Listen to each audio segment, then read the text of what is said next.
So unfiltered with Casey and Nat. Yeah, that's what we're doing. Let's go. Okay. So why are we doing this? I heard something years ago, and I've talked to you about this before, but that all the knowledge in the world is essentially useless unless you're willing to share it with people. So for us, we've lived very different lives than a lot of people. Myself as a professional athlete, you having twins at 16, and we've 15. 15. And we've taken a lot of what we've learned through those experiences, and we've helped a lot of people through our own understanding and experiences and knowledge and education. And without us sharing that with people, like, what's the point? Why do we have that knowledge and experience? And I think that is something that's always registered with me, and I think we both do a really good job of sharing that on a personal level, day to day, with clients and friends and family members and the people that we're in touch with. But there's so many more people out there that can benefit, right? And this goes back to the same thing: is if we can change one person's life with these conversations, then it was worth it for us. If we keep it all inside and we're too afraid to put ourselves out there, if we don't want to put the energy into it, like, we potentially cost somebody a major life change that could impact the world in an amazing way. Yeah, and I think I kind of always go back to, well, what's the point when there's so many people out there sharing what they know? And that's always stopped me, like, always. But I've also heard, like, people will resonate differently with you and me, and what, like, one person might gain something from us they want from someone else. And so then it's worth it, right? Yeah. And full transparency, we tried to start this last year. We did start, but it's been a hell of a year. Yeah, and I think that the year has showed us the importance of all of the things that we try to help people with, and that we do ourselves, and all of the things that we know are, I hate to use the word right, but all the things that we know are right or helpful. I mean, right or helpful. Like, we basically went through a year with some really hard things that we've helped clients through, right? We've seen this in other people's lives, but we've never experienced it, and it's brought a certain level of, like, rawness to me, especially, where, like, I don't care anymore. Like, I will tell you exactly what I think. You didn't do that before. I told you, but, like, people in general, like, it's removed, like, the veil. The veil's been lifted. I've seen behind the curtain, and I've got shit to say. Yeah, so let's look at, like, what 2025 was, and still is. Still is. We're still in it. Yeah, this is every year we do an audit, on our year, and talk about, what we did right, what we did wrong, what we want to change. It's usually pretty lighthearted. What goals do we want for the new year? And this year, we're still doing an audit, and I'm still looking at all those things with a different lens. Yeah, we have a very different perspective, right? Like, yeah. Experience brings perspective, and that's, I think, when you can't see it the way that we see it right now without having gone through what we just went through. Right. And so, I mean, maybe, like, quick backstory for people that don't know, like, what has gone on this year. Yeah, so I had a baby in November. So prior to the year starting, I had a baby. we really went into 2025 like, or I did at least, like Yeah, really, we both did. We were ready to go. It was going to be a great year. and I was really excited to, you know, not just lose the baby weight, but yeah, obviously lose the baby weight. Like, let's be real. Get strong again, have my glow up from baby number 6, and I was doing really well. Yeah, I mean, I think it, like, really, the year started. We can call it like the day that Aria was born. I ended up like dealing with business stuff, yeah. bullshit. We had fraudulent charges and kind of kicked off, and then we were like, it was like small potatoes, like comparatively to what else we were about to endure. But we had that, and then we had some major like legal scares with the gym, and we were able to get through that with the help of a lot of amazing people. And we were like, all right, that's all over. Let's go. It's gonna be a great year. Yeah. And then we got hit. We got hit hard. My dad was diagnosed with cancer. And I think we found out March. We officially found out March 4th, but you and I knew, right? Beforehand, Yeah, he'd said a few things, like I'm losing weight, and that was like a red flag. I basically, this year taught me to learn, or to listen to my intuition, and couldn't swallow. It was like all. When all he the said things. he was having a hard time swallowing, you and I both Yeah. knew. History of smoking, had drank more than enough alcohol for it to be a problem over the last 15 years after not drinking his whole life, essentially. Yeah. So yeah, my dad was diagnosed with cancer. It was a really heavy diagnosis. I essentially, like, I hate saying this, but like, I knew what the outcome would be. I didn't want it to be that, but I knew what it was going to be. So knowing that while supporting him and trying to remain positive, and raising a baby, and being postpartum, and having a little girl that just turned 4, and business and all the other things, and it was a lot.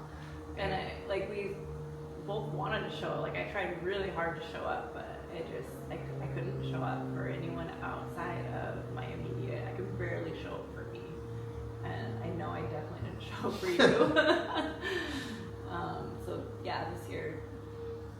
Yeah, it was. So I think that with that said, like, especially the first half of the year, so diagnosis, and we were like, okay, like, what can we do? And we were utilizing our resources and our experience and our knowledge, and okay, let's try to do this, let's try to do this. And we had roadblocks and all the things that made it as challenging as possible of a situation. We won't get into the details of who and why, because it's irrelevant at this point. But man, like, from March to the beginning of June, I think for what we were going through, we did a really good job of continuing to show up as best we can, like showing up for our family, showing up for your dad, showing up for your siblings, and at the same time, like, having, like, we had that burden on us that nobody else knew that it was stage 4, and nobody really understood that the end was coming. It was just a matter of when, not if. Yeah, and like, I don't want to go into details of that, because he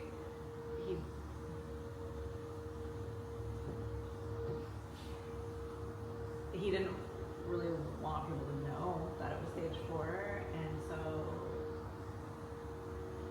yeah, that was tough. But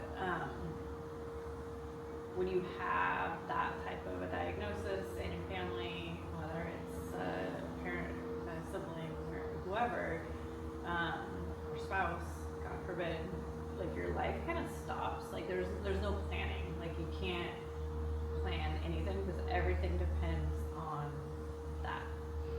And like, unfortunately, one of my really good friends is actually several friends going through it with their parents, because we're just at that age, I guess.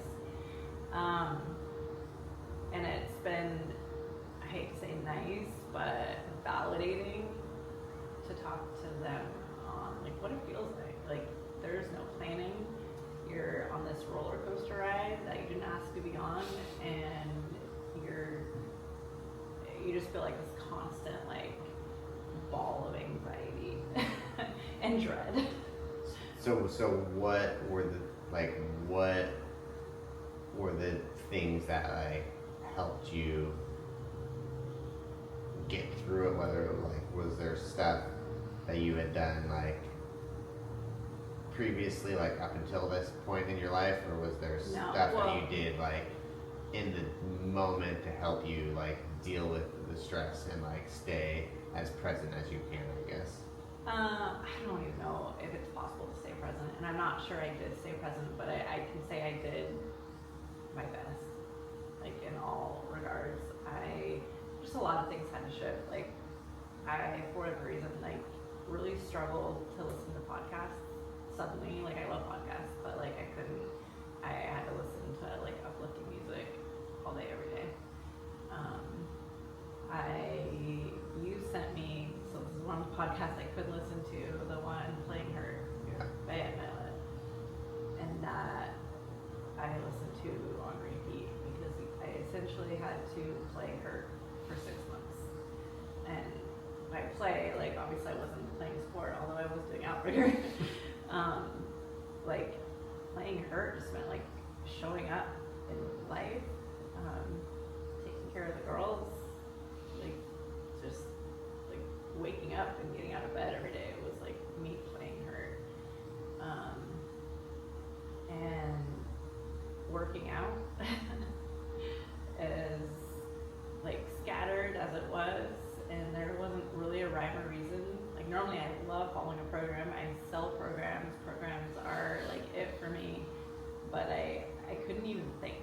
So it was just get up and do something, and that got me through. Like it made it more manageable for just sometimes 5 minutes, sometimes the rest of the day, depended on what was going on. But like that saved me. So you basically in working out saved me. I'm glad I could help out. Yeah. And that's like that same podcast was like so helpful for me. And I think through the whole thing, like I felt guilty in a lot of ways. Like I didn't feel like I had any right to complain about anything. I didn't feel the right to have any needs through it because I watched what you were going through, and I watched how hard you were working to be the best that you could be, to be nursing our child and to be mom, not just to our girls but to the boys as well, who were also dealing with their own grief and emotions and feelings through it all. So in a lot of ways, I think I just kind of accepted that I was going to be on my own, but not on my own, because I was still doing everything that I could to be there for you. And I'm sure sometimes I did a great job, and I'm sure at other times I did a really terrible job. And I think that's just the nature of it. Our good friend Matt gave us some really good advice through it, and it was basically, what did he say? There's no wrong decisions. It's just whatever is right for you in that moment. Yeah, I think, and you said it to me too at one point, because some of the decisions we had to make were just really hard, and you said it, like all decisions are going to be hard, and it's just like what's right in that moment. Like there's no right. Yeah. And you honestly, you were perfect. Like you were like the rock that I needed through it. So. So And then, just so you know. and I appreciate that, and I think that's I can speak for like every other husband out there that's gone through something similar. And like no matter what, we're always gonna feel like we could have done better and could have done more. And I think that's the nature of it. I think especially like for me, like I always want to be perfect. And it's a great trait, but also not so great sometimes. But it drives me and it keeps me grounded. And I think this is maybe like to circle back to like what our expertise is and so much of our background and understanding is in health and fitness and all the things. But I've worked out hard since I was 15, and there was a period of time there from probably 19 to 33 where I worked out and trained like my life depended on it, and I put myself through so much misery in training for the purpose of being able to perform at the highest level. And like when you get comfortable being in those situations and being self-inflicted pain for the sake of being better, in the moment you don't realize it, especially when you're 20 and 25 and even 30. But at 40 I hit this point where like I didn't have a choice. Like I had to go to work every day. I had to show up for you. I had to show up for our girls, and I had to deal with my own shit at the same time. Yeah. And as unprepared as I was, because I don't think you can ever be prepared for it, I was also very prepared because I knew that no matter what was thrown at me, like I would figure it out. Because I've done it for so long and I've had so many repetitions, and I think that's the beauty of training. And when you're training with a coach that knows what they're doing and they're not just telling you like, oh, just do this movement and do this many reps and this many sets at this weight, but when they're like really coaching you and like getting you to understand like the psychological pieces that go into it, and they're using those workouts to make you not just physically strong but mentally strong, like that is the ticket. And I think that's where for me, like having these conversations, and as we continue to have these conversations and like really speak our mind through it, it's like this is the stuff that matters, and this is why I want to do it. This is why I'm willing to sacrifice time away from our girls to have these conversations, because I know that people need to hear it and people need to understand that so much of what's put out in the fitness world and even the nutrition and wellness space is such bullshit. And they're just trying to like drive a point. They're trying to drive revenue. Revenue, and like we're trying to make people's lives. We're trying to change people's lives. I just had that call with David the other day, and he told me, don't chase money. People like you and I are great at what we do because we do it for the right reasons, and we're passionate about helping people and changing lives. And I think that's the difference. Like, we're not the only ones out there that like really truly love to help people, but overall, like if you look at what's being put out on social media and through the fitness industry in general, the fitness podcasts, everybody's like trying to like prove a point about how smart they are and how much they know. Yeah. And at the end of the day, like they're trying to tell you that like you need them because fitness is complicated and nutrition is complicated, and without their product or without their program, like you can't do it on their own, which is like such bullshit. It is. And like I'm a prime example this last year of it doesn't actually matter what you do. I hate saying this, but also not, as long as you do something. When we're talking about mental health, like if you're trying to get better at your specific sport, that's different.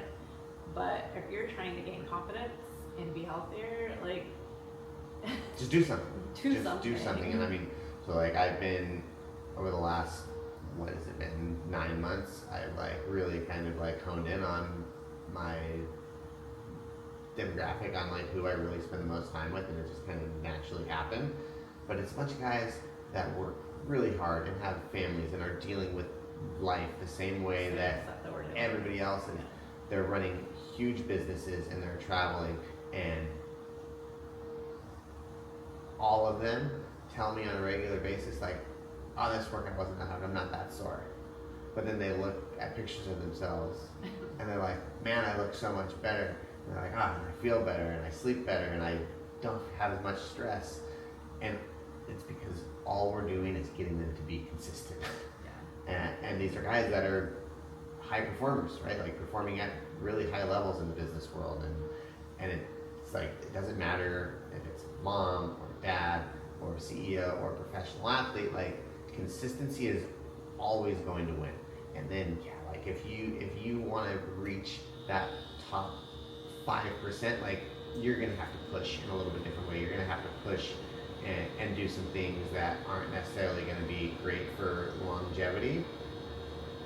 But the other 90% is like basically just move and be consistent. Yeah, and that's what I had to do through this year is sometimes really fast and hard, and sometimes like just moving. Yeah, and I think like sometimes it was first thing in the morning, sometimes it was at 8:30 at night, sometimes it was sets of squats and lunges between cooking dinner, like sometimes it was going for a walk with kids in the stroller, like a lot of going for a walk. But and like at the end of the day, right, like if you look at all of the information that's out there, it's like you got to be on routine, you got to do this, you got to do that, and that'd be great. It's ideal, but like being a parent, being a child of somebody that's 80 years old, close to 80, like you're gonna deal with life things, and like you're not always gonna be there, and that goes back to like the Coach Glassman's like sick, well, fit continuum, right? Like we spent a lot of years building a really, really strong capacity. Like our fitness levels are way better than they should be for how little we've done the last year. And the lack of sleep and like and all the added stress and just like emotions and all the things. But because we put in so much work when times were good, right, we had a buffer. We had room to move. Whereas if we were like so many people that are just trying to get by and they're just doing the bare minimum, this would have destroyed me. It would have. I mean, you wouldn't have had to the capacity clear, this destroyed me emotionally, but physically. I mean, there was times I said to you, like, I don't know when I'm going to recover from this because I was so depleted. But like you're saying, because of my previous work that I put in, I'm recovering, and like I'm still recovering physically, emotionally. Like I'll maybe never recover, but yeah, like it. I don't think I would have recovered had it not been those years in my 20s and 30s. Yeah, and I think that's maybe like one of the other pieces for me that I think gets missed with so many people is that you have to, like, when things are good, like we use that as an opportunity to push, because like there's going to be a point where shit's gonna fall apart, whether like you get pregnant or your wife gets pregnant, you have a baby, or you end up in a hospital, or your wife ends up in the hospital, or your baby ends up in the hospital. Like we know people that have dealt with like all of those experiences, and we've seen people that are healthy and fit and live similar lifestyles to us and like have been able to manage it really well. And we've unfortunately seen like the other side of things. I have my client that's 75 years old, 2 hip replacement surgeries, dealt with some crazy stuff last year as well with her husband, and she'd been training with me consistently for 2 years at that point and got strong. and she came in here and worked out consistently. Some days we didn't do very much, but she was here, and it helped her manage her stress. And she was able to persevere through it and come out the other side better than she was. And like, imagine somebody like that hasn't been strength training, hasn't been working hard. Like, there's not a lot of room there. So stress management, that's like a big one. And I don't usually phrase it like that, but that's like a good way to say it is stress management. That's it. It's like, and it's not, and again, it's like, it's not, it doesn't matter what the workout is, it doesn't matter if the workout's perfect, and it's not like there's this like perfect formula for do a workout like this to manage your stress. Like, yes, if life's perfect, we can get into all the little things, but like, don't major in the minors, right? Like, focus on the big picture stuff. Just do something.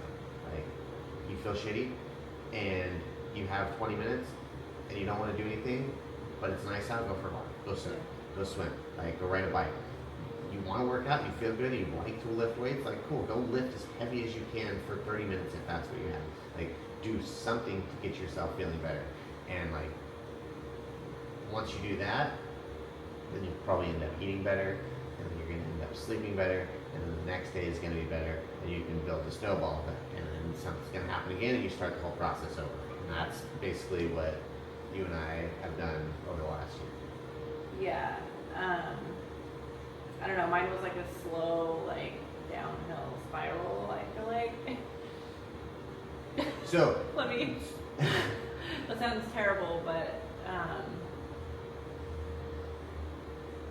yeah, I mean, yes, but, right, so like, you look at the timeline, diagnosed in March, passed away in early September. And the natural progression would be that, like, yes, like, as it gets closer and closer, like, things get harder and you have less time for you. But you did such a good job at the beginning of moving and doing harder workouts and, like, being good on your nutrition.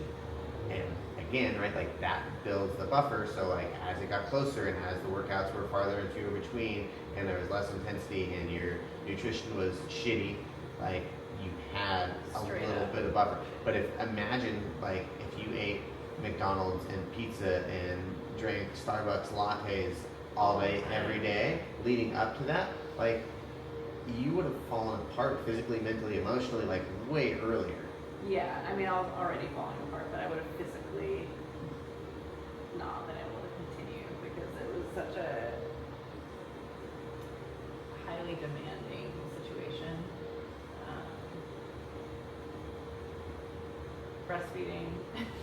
Breastfeeding, having a baby sleeping in the bed with you in an unfamiliar place, and like having to get up and all the things, and then, right, like, it wasn't like you were just caretaking for your dad, you were also managing family stuff. That just managing the family stuff on its own would have been stressful and hard enough, but then you add in everybody trying to figure out how to take care of your dad.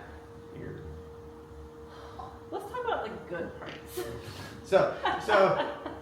But I think, and I guess, like, right, like, for us, it's important to understand, like, how shitty it was, because, like, we are both, like, pretty positive people, and we're both very good at going, like, but what did we gain from it? Yeah. But it's, I think, right, like, you have to see the bad and, like, understand how bad it was to understand, like, how good it actually is, and also, like, to give you especially so much credit for, like, how much health and fitness you had built up for so many years to come through that, right? Like, that matters. But if you don't look at how hard it actually was, right? Like you can't have lightness without dark. Yeah, but I don't. I think it's hard to grasp how bad it was. And I saw something. I follow a lot of grief pages now because it's helpful. That the first year you're still, like, your mind's protecting you from how bad it was, and like the second year can oftentimes be harder, but not to scare you. Great. Here we go, round 2. But yeah, it's hard to grasp just how hard it was, and sometimes I'm reminded, and we're still in it. But I definitely recognize that. I'm not all days are sunshine and roses. I just had my birthday and it was a really hard day.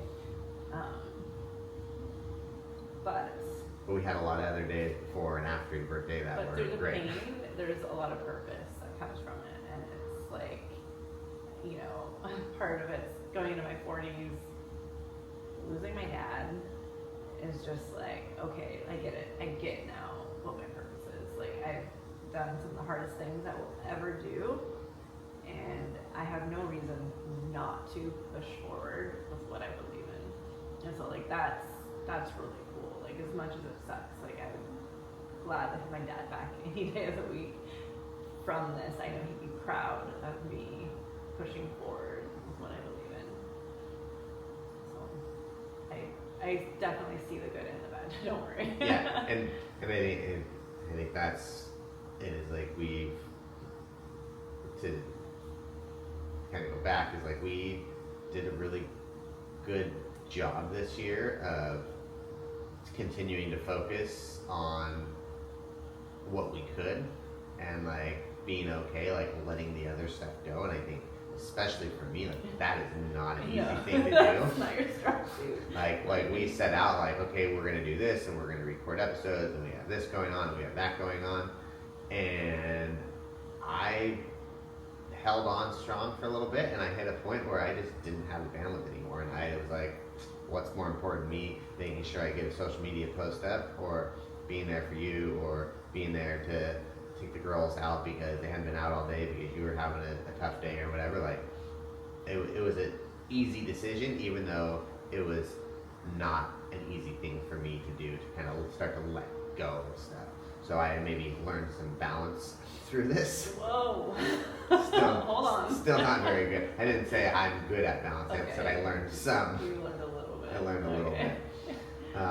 And I think from like business-wise, like it was a great year. Yeah. You look like, how was your year? And like, oh.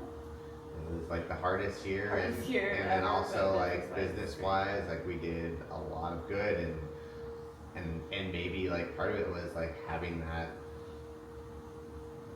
sense of focus and purpose and like understanding like what really matters, and being able to putting energy only into the things that you really feel matter and not letting things be like scattered.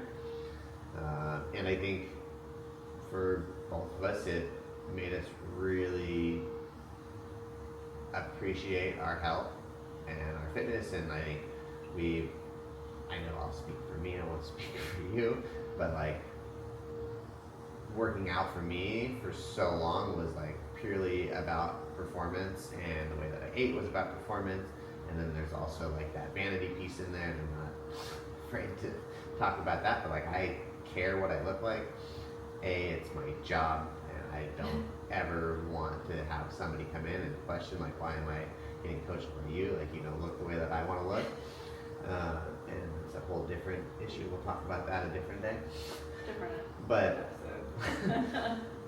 but I think it's really given me that sense of like, I don't really care if I can perform in the gym at the highest level, but I want to like always be there to, if my daughters want to go do something, I always want to be able to say yes. Yeah. I want to be able to carry all of the things for our trip, so like you don't have to deal with it. I love that. But like those are the things that matter. I'm carrying the baby and other things. And when I'm 80 years old, I want to still be able to surf. Yeah. And those are things that I never thought about, and I watched your dad over the years like miss out on some stuff that. I mean, let's be clear. My dad surfed into his 70s. And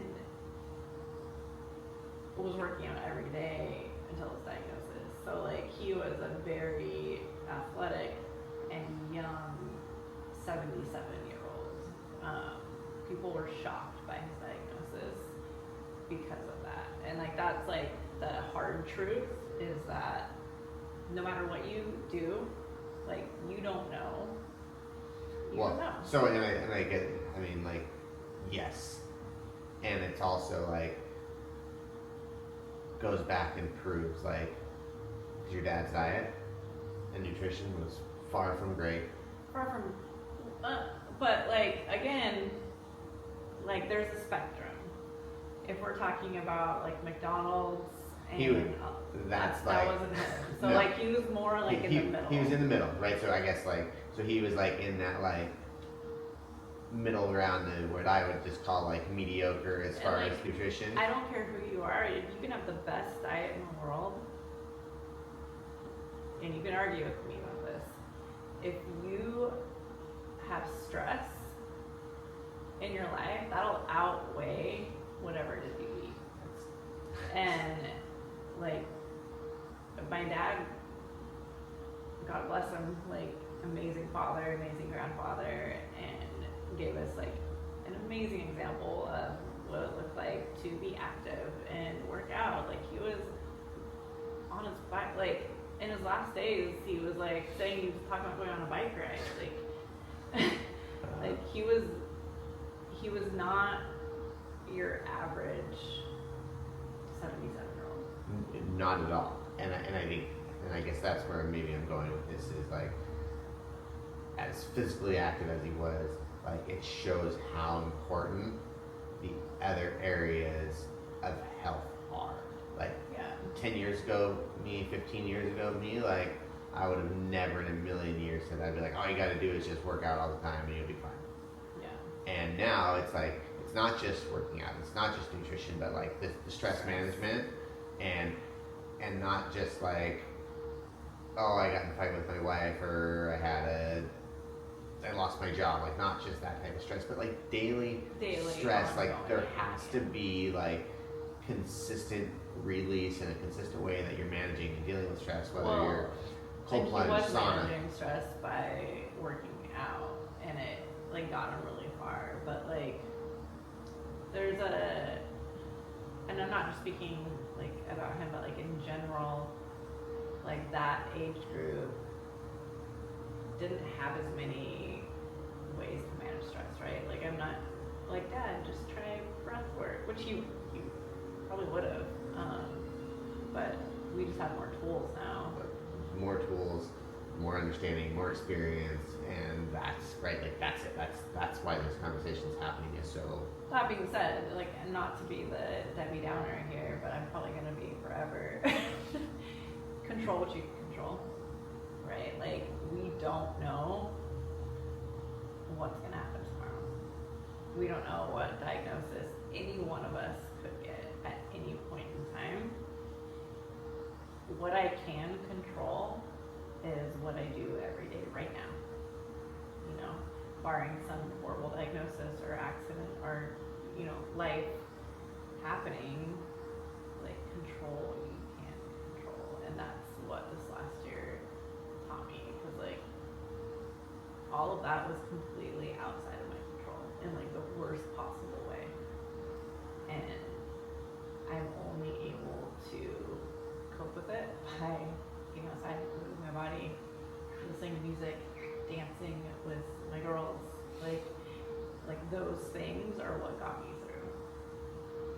Yeah. And I'm not going to sit here and tell you that if you eat healthy and manage your stress and yada yada yada, you're not going to get cancer, because I don't know that, right? Like I don't know what you're exposed to. I don't know what's going on inside your body, and I'm not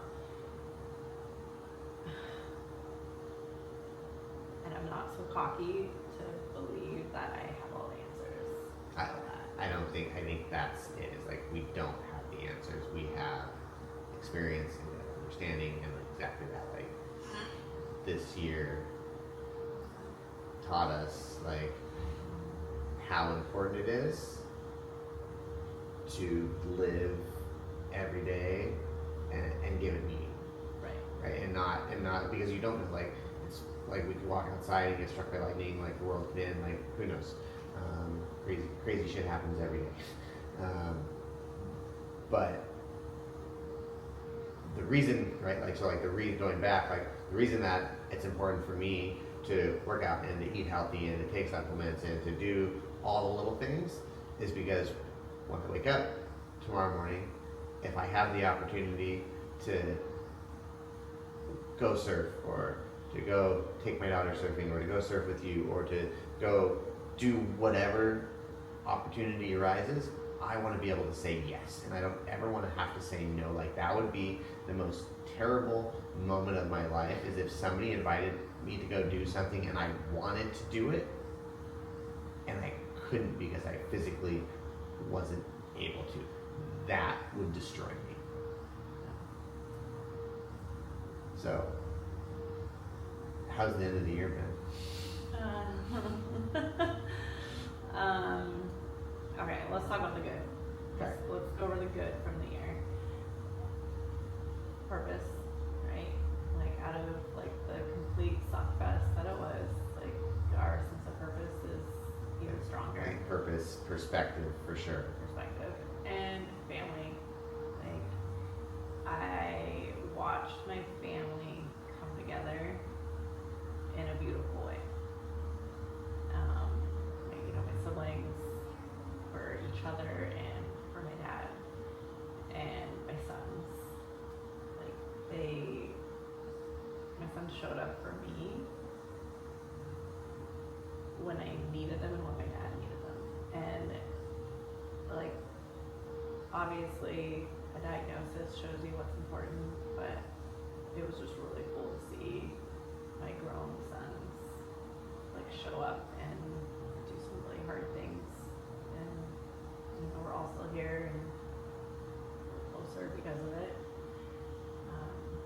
Like that was probably the best part of the year, is family.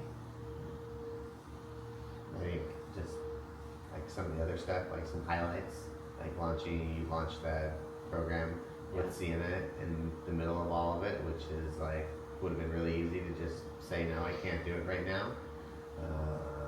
And without getting into it, it's not our story to share, but Sienna was also dealing with some hard stuff, and you guys came together and knocked it out of the park with the program, and it's still going strong, and you guys have gained a lot of traction with that, which is amazing. What else?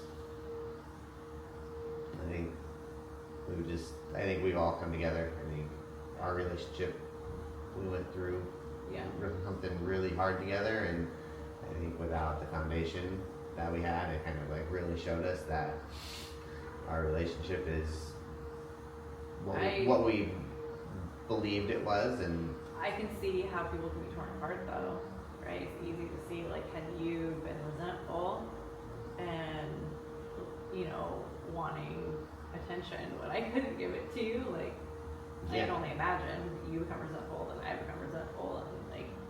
And just, I mean, I think that, and not having my own life, like if my life purely revolved around you. I mean, a lot of it does. I love being with you and love spending time with you, but I have like my own things. Like I love surfing, and I'll go and surf by myself any day of the week. And business has been super fun this year. I've had a lot of great opportunities and met a lot of amazing people that have really helped me elevate not just like business, but the way that I think about it all.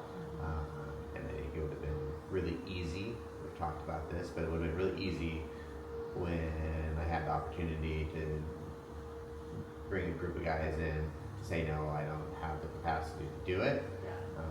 And I took it on because I just like had that feeling that it was an important group to start working with. And not only have they been great clients, but they've been great mentors and become great friends now too. So I like there's always diamonds in the rough. You don't like that comment? This is funny.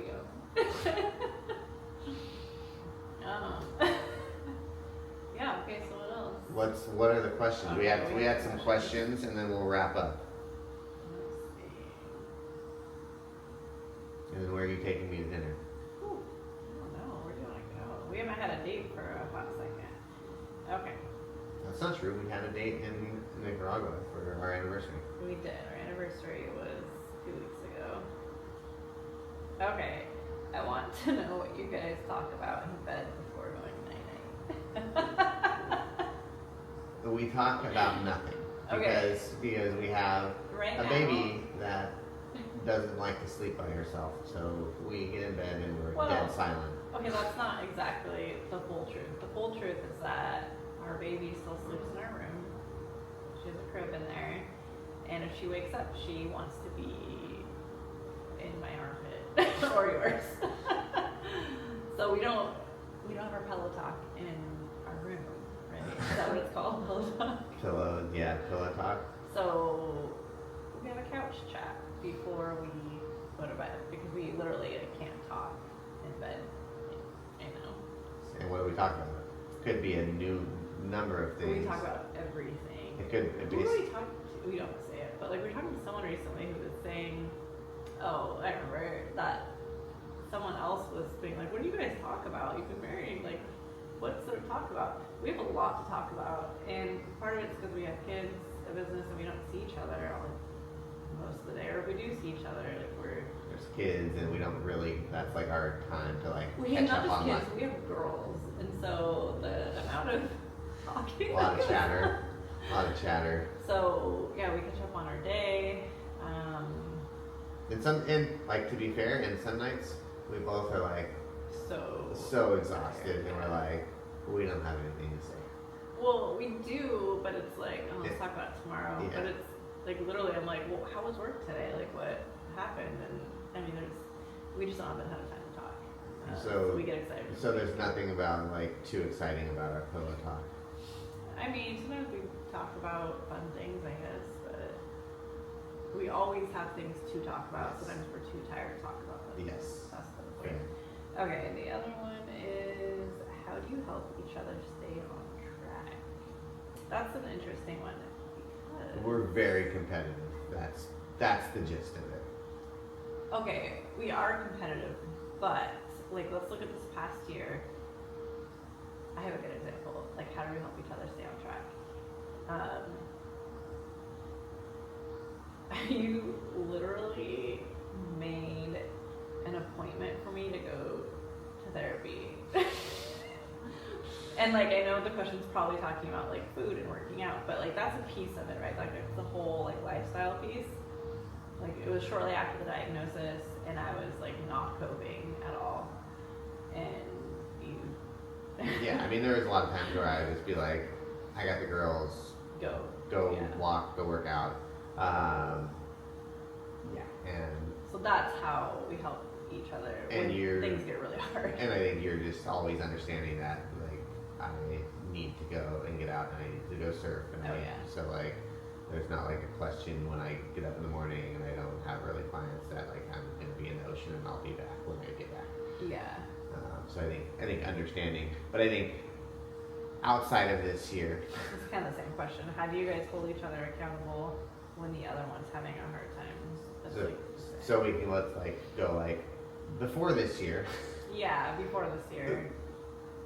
Our competitive nature, there's like so many times where I come home and I go like, oh, I did this for a workout today, and then the next thing I know, you're like, workout clothes on, you're like, I'm going to work out, and you'll go and do the exact same workout because you're like pissed off in a good way that like I got my workout in and you didn't, or the other way where I'll text you later at work. Yeah, like I just did this and this, or I just ran, and then I'm like, fuck, like I gotta go do something. Yeah. And I think we drive each other essentially. Yeah, like it's like we don't want to be one up by the other one. Like I want to be my best for you, and you want to be your best for me, and in turn, like we also just like have that desire to win.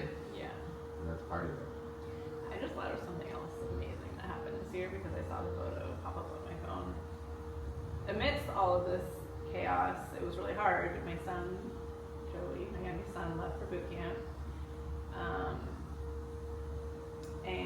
But he graduated boot camp.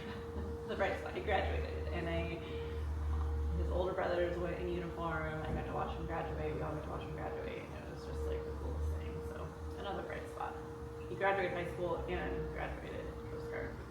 So I just had to throw that out. Throw it out there. All 4 boys, they made it. They all made it through Coast Guard boot camp. And none of them had babies at 15. None of them had babies at 15 or 16 or 17 or 18. They all graduated high school. They all graduated high school.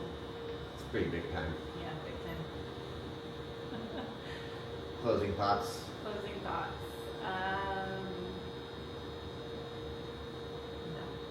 No. I have a lot of thoughts. I have so many thoughts, but Right. we Well, gotta stop at some point. I think the last thought that I have is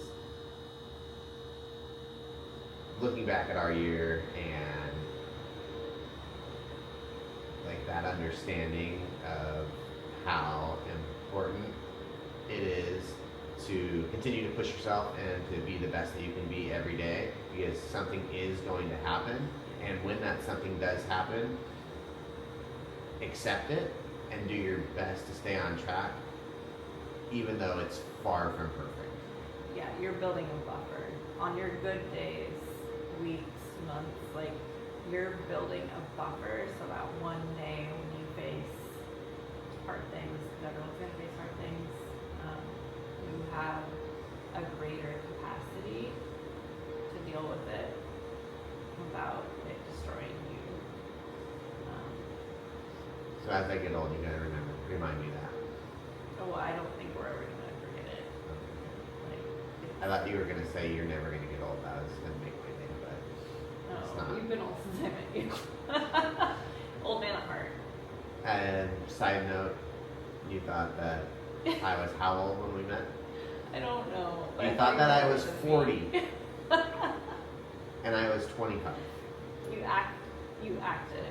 I acted 40, Yeah. but I was 25. You've always had like dad jokes. Like you always laughed at your own jokes. You were just like old man at heart. All right, that's it.